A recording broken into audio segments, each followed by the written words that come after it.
ಹೆಣ್ಣನ್ನ ಪ್ರಕೃತಿ ಎಂದು ಆರಾಧಿಸುವ ನಾಡು ನಮ್ಮದು. ದೇವಾನು ದೇವತೆಗಳನ್ನು ಹೆಣ್ಣಿನ ರೂಪದಲ್ಲಿ ಪೂಜಿಸುವ ನಾಡು ನಮ್ಮದು. ಹೆಣ್ಣನ್ನ ತಾಯಿ ಸರಸ್ವತಿ, ಪಾರ್ವತಿ, ಲಕ್ಷ್ಮಿ, ದುರ್ಗೆ, ಕಾಳಿ ಅಂತ ಪೂಜಿಸ್ತೀವಿ, ಆರಾಧಿಸ್ತೀವಿ. ಇಂತಹ ಸಮಾಜದಲ್ಲಿ ಹೆಣ್ಣು ಗಂಡಿಗೂ ಭೇದ ಇಲ್ಲ. ಹೆಣ್ಣು ಪುರುಷನ ಸರಿಸಮಾನವಾಗಿ ಎಲ್ಲ ಕ್ಷೇತ್ರಗಳಲ್ಲೂ ಮುನ್ನುಗ್ಗುತ್ತಿರುವಾಗ ತಂದೆ ತಾಯಿಗಳ ಕಷ್ಟ ಕಾಲದಲ್ಲಿ ಹೆಣ್ಣಾದರೆ ಸಾಕು ಅಂತ ಹರಕೆ ಹೊತ್ತು ಹೆಣ್ಣನ್ನು ಹೆರುವವರ ಸಂಖ್ಯೆ ಜಾಸ್ತಿ ಆಗಿದೆ ಅಂತ ನಾನು ಅಂದುಕೊಂಡಿದ್ದೆ. ಆದರೆ ಯಾವ ತಾಯಿಯೂ ಕೂಡ ತನ್ನ ಗರ್ಭದಲ್ಲಿ ಬೆಚ್ಚಗೆ ಮಲಗಿರುವಂತಹ ತನ್ನ ಕರುಳ ಬಳ್ಳಿಯನ್ನು ಹೊಸಕೆ ಹಾಕೋದಕ್ಕೆ ಇಷ್ಟಪಡೋದಿಲ್ಲ. ಸಮಾಜದಲ್ಲಿರುವಂತಹ ಕಟ್ಟುಪಾಡುಗಳು, ನಿಬಂಧನೆಗಳು, ಹೆಣ್ಣುಮಗು ಒಂದು ಹೊರೆ ಅನ್ನುವಂತಹ ಭಾಳಷ್ಟು ಅಭಿಪ್ರಾಯಗಳು ತಾಯಂದಿರನ್ನು ಆ ರೀತಿಯ ಪಾಪಕೃತ್ಯಕ್ಕೆ ದೂಡ್ತಾ ಇತ್ತು. ಮೊದಲು ಕಾಲ ಬದಲಾಗಿದೆ. ಈಗ ಎಲ್ಲರೂ ಹೆಣ್ಣನ್ನೇ ಬಯಸ್ತಾರೆ ಅಂತ ನಾನು ಅಂದ್ಕೊಂಡಿದ್ದೆ ವೀಕ್ಷಕರೇ. ಆದರೆ CM ತವರು ಜಿಲ್ಲೆಯಲ್ಲಿ ನಡೆದಿರುವಂತಹ ಈ ಮಹಾಪಾಪದ ಕೃತ್ಯವನ್ನು ನೋಡಿದ ಮೇಲೆ ನಾಚಿಕೆಯಿಂದ ತಲೆ ತಗ್ಗಿಸಬೇಕು ಅಂತ ಅನ್ನಿಸ್ತಾ ಇದೆ. ಹೆಣ್ಣು ಭ್ರೂಣ ಹತ್ಯೆ, ಅದು ಹೆಣ್ಣಿನ ಅಸ್ತಿತ್ವವನ್ನೇ ಅಳಿಸಿ ಹಾಕುವಂತಹ ಘೋರ ಪಾಪ ಕೃತ್ಯ. ಸೇವ್ ಮಾಮ್ ಅಂತಹ ಅಭಿಯಾನ, ಸೇವ್ ಮಾಮ್ ಅನ್ನುವಂತಹ ಆ್ಯಪ್, ಎಲ್ಲೋದ್ವು ಇವೆಲ್ಲ? ಅದು ಮುಖ್ಯಮಂತ್ರಿಗಳ ತವರು ಜಿಲ್ಲೆಯಲ್ಲೇ ಹೆಣ್ಣು ಭ್ರೂಣ ಹತ್ಯೆಯಂತಹ ಪಾಪದ ಕೆಲಸ ನಡೀತಾ ಇದೆ ಅಂದರೆ ಇಂತಹ ಕೆಲಸ ಮಾಡೋದಕ್ಕಾದರೂ ಇವ್ರಿಗೆ ಯಾವ ರೀತಿ ಮನಸ್ಸು ಬರುತ್ತೆ? ಅದು ಈಗಿನ ಕಾಲದಲ್ಲಿ ನನಗಂತೂ ಅರ್ಥ ಆಗ್ತಾ ಇಲ್ಲ ಈ ರಾಜ್ಯದಲ್ಲಿ ಏನಾಗ್ತಾ ಇದೆ ಅಂತ. ಹೆಣ್ಣನ್ನು ಪೂಜಿಸುವ ನಾಡು ನಮ್ಮದು. ಅಂತಹ ಹೆಣ್ಣನ್ನೇ ಇನ್ನು ಹೊರಗಡೆ ಬಂದು ಪ್ರಪಂಚ ನೋಡುವುದಕ್ಕಿಂತ ಮುಂಚೆಯೇ ಹೊಸಕಿ ಕಿವಿಚಿ ಯಾಕೆ ಮಾಡ್ತೀರಾ ಇಂಥವೆಲ್ಲ? ಯಾಕೆ ಮಾಡಿಸ್ತಾರೆ ಇಂಥವೆಲ್ಲ?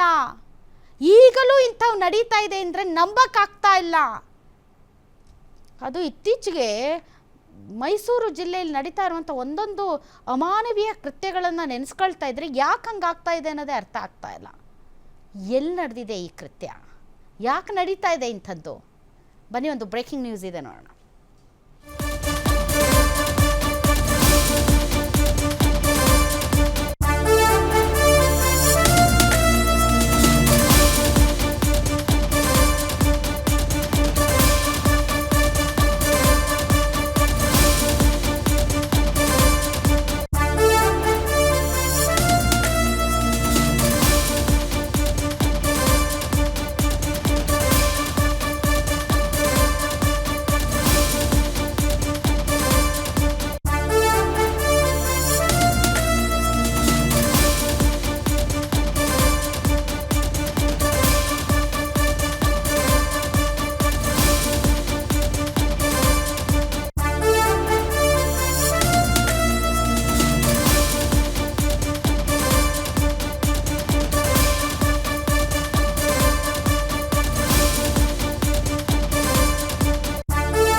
CM ತವರು ಜಿಲ್ಲೆಯಲ್ಲಿ ನಡೀತಾ ಇದೆ ಪಾಪದ ಕೆಲಸ.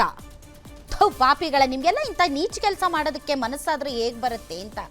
ಅದರಲ್ಲೂ ಕೂಡ ಹೆಣ್ಣು ಮಕ್ಕಳೇ ಹೆಣ್ಣಿಗೆ ಶತ್ರು. ಹೆಣ್ಣಿನ ಮೇಲೆ ನಡೀತಾ ಇರುವಂತಹ ದೌರ್ಜನ್ಯಗಳು ಅಷ್ಟು ಇಷ್ಟು ಅಂತ ಹೆಣ್ಣು ಮಕ್ಕಳಾಗಿ ನಾವೇ ಬಾಯಿ ಬಡ್ಕೊತೀವಿ, ಇಲ್ಲಿ ಕೂತ್ಕೊಂಡು ಭಾಷಣ ಮಾಡ್ತೀವಿ. ಆದರೆ ಅಂತಹ ಹೆಣ್ಣು ಮಕ್ಕಳೇ ಇನ್ನೂ ಕಣ್ಣು ಬಿಡದಂತಹ, ಇನ್ನು ತಾಯಿಯ ಗರ್ಭದಲ್ಲಿ ಬೆಚ್ಚಗೆ ಮಲಗಿರುವಂತಹ ಕರುಳ ಬಳ್ಳಿಗಳನ್ನು ಕಿವಿಚಿ ಹೊಸಕಾಕುವಂತಹ ಪಾಪದ ಕೆಲಸಕ್ಕೆ ನೀವು ಮುಂದಾಗಿದ್ದೀರಲ್ಲ, ನಿಮ್ಮನ್ನೆಲ್ಲ ಏನು ಮಾಡಬೇಕು? ಮಕ್ಕಳಿಲ್ಲ ಅಂತ ಹರಕೆ ಹೊತ್ಕೊಂಡು ಕೊರಗೋರ ಸಂಖ್ಯೆ ಬಹಳ ಇದೆ. ಅಂಥದ್ದರ ಮಧ್ಯೆ ಇಂತಹ ಪಾಪಿಗಳು ಇದ್ದಾರೆ ಅಂದರೆ ನಂಬಕ್ಕಾಗ್ತಾ ಇಲ್ಲ.